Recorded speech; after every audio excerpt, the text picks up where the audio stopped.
Hi all, how you doing? Hope you're doing great wherever you are in the world. So I thought I'd have a look at this crypto crew university, this guy called Steve, and he does a lot of TA, and he's got a nice voice, and he speaks really sort of quietly, methodically.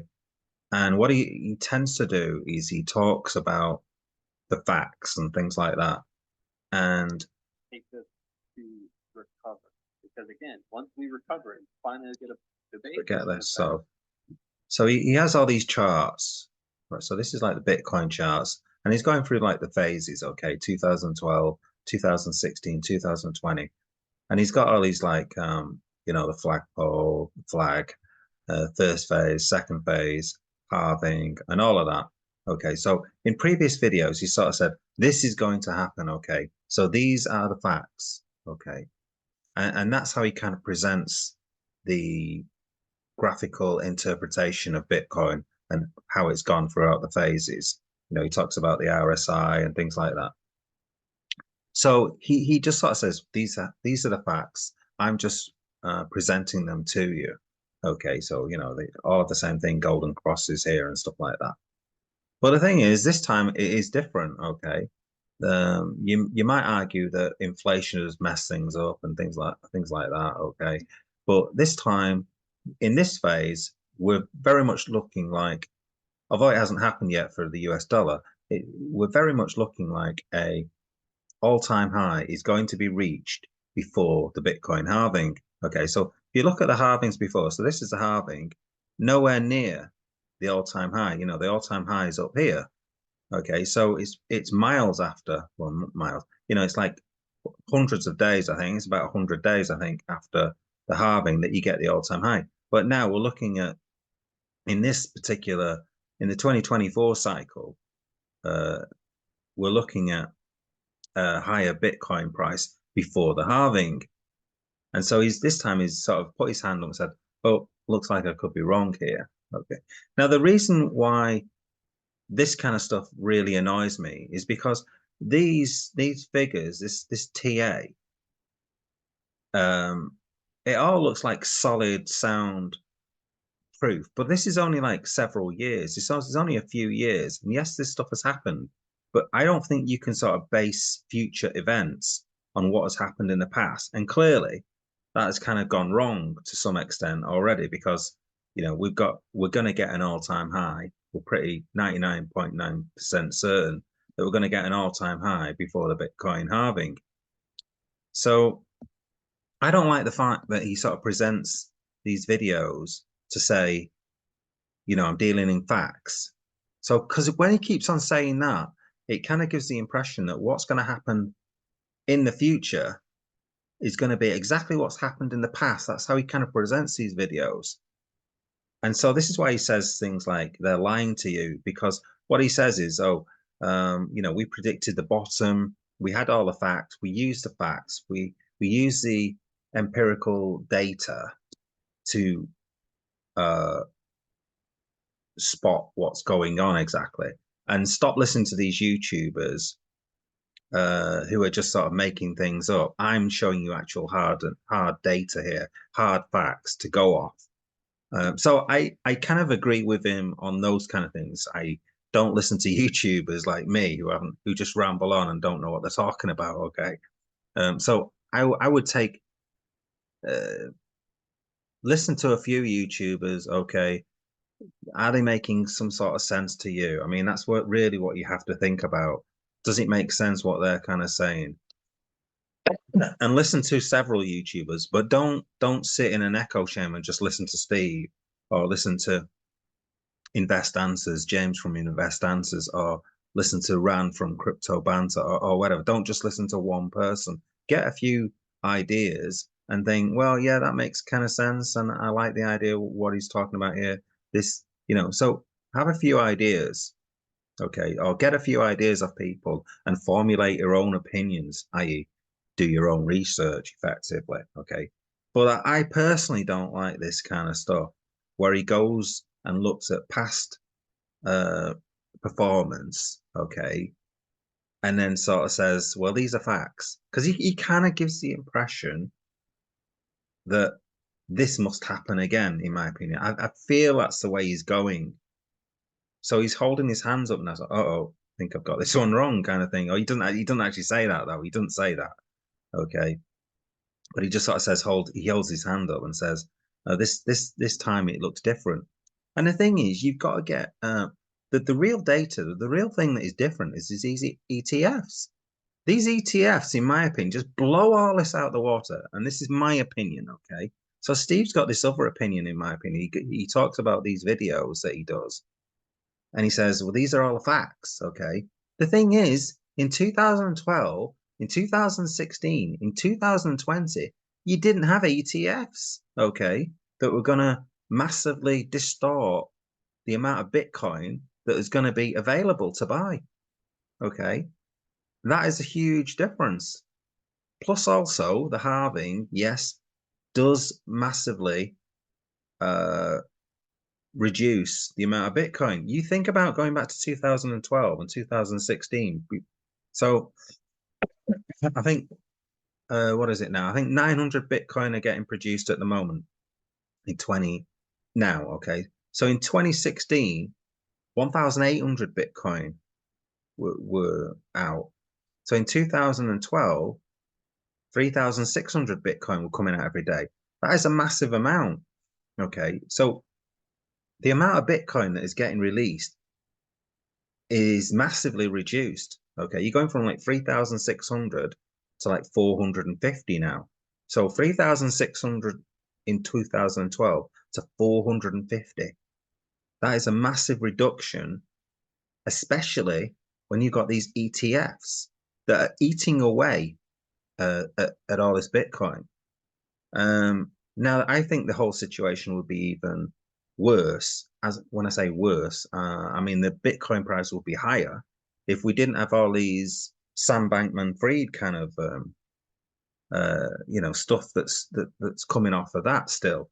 You know, you still got liquidations from companies that held this Bitcoin and then got liquidated, basically. Okay, so you still got the remnants of all of that to eat through. Okay, so these ETFs have got to kind of eat through all that, the Bitcoin that's being sold. Okay, to counteract the liquidations. So he doesn't really mention the ETFs at all, which is just ridiculous. This is what I find completely ridiculous about these kind of things.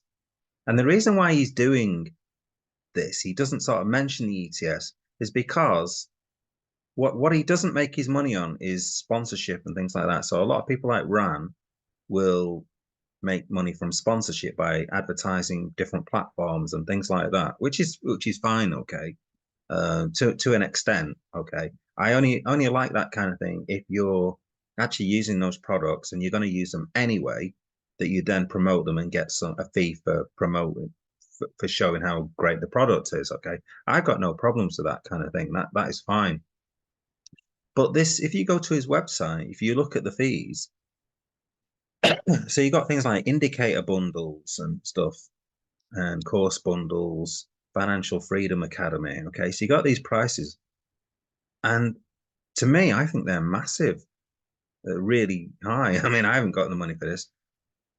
This whole bundle here is $6,800. Wow, who's got the money for that? I guess somebody has. He must be selling it. Okay, but that is a lot of moolah.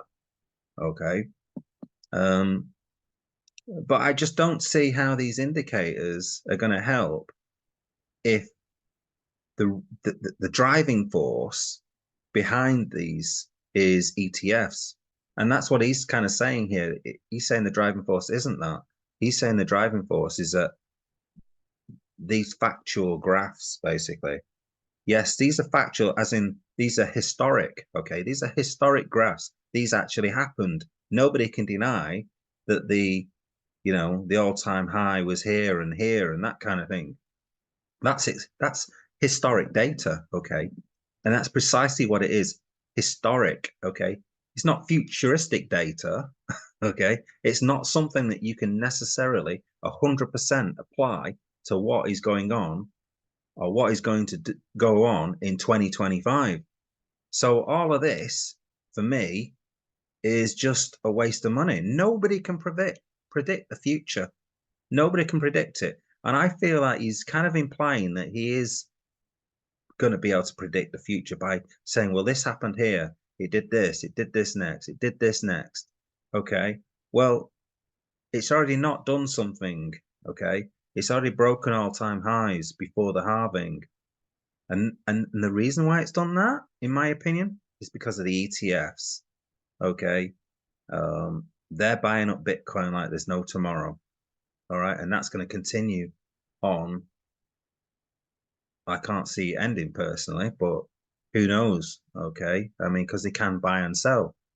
Okay. Okay. These ETFs. What happens when, in my opinion, when currencies just devalue and go to pot basically, when inflation's really high, when governments can't afford to pay off their debts and things, what's going to happen then?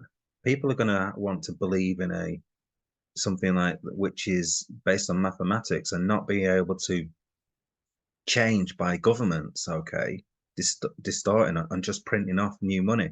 Bitcoin's 21 million. Okay, and less than that, to be honest with you. You can't print more of it.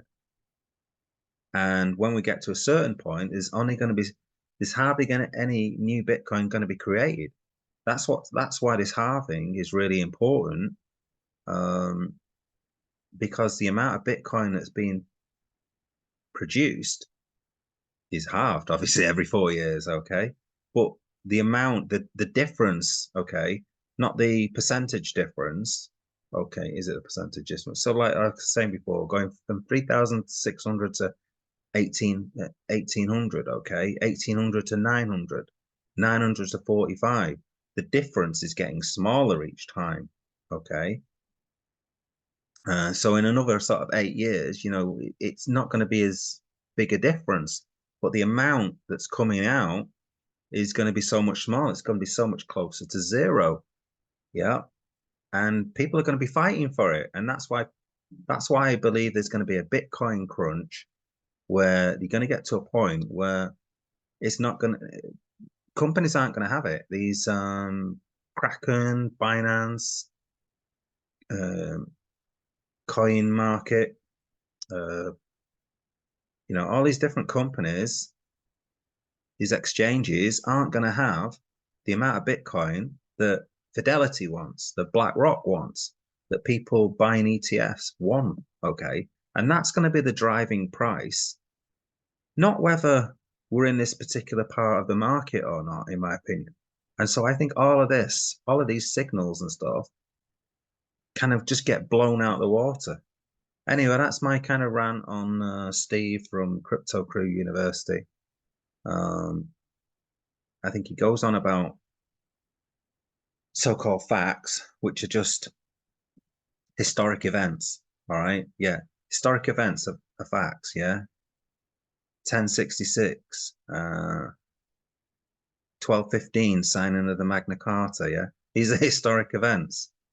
939, start of the Second World. Yeah. So what? That doesn't predict what's going to happen in the future. Okay. It's, I wouldn't say it's completely irrelevant. All right. There's a lot of similarities. All right. But it's not proof that something's going to happen in the future. And that's in my opinion, how he presents this information. And I think it's just a wrong way of going about it. But that's his stick, I guess. That's his YouTube channel. That's how he wants to do it. So, good on you, I guess. But I think it's a bit rich trying to charge someone $6,000 for it. But who knows? I could be wrong. It could be well worth the money. People buying it could be really happy with what he's delivering. Okay. Anyway, thanks for listening. Don't forget to like and subscribe to the channel. Thanks very much if you want to listen to my ramblings.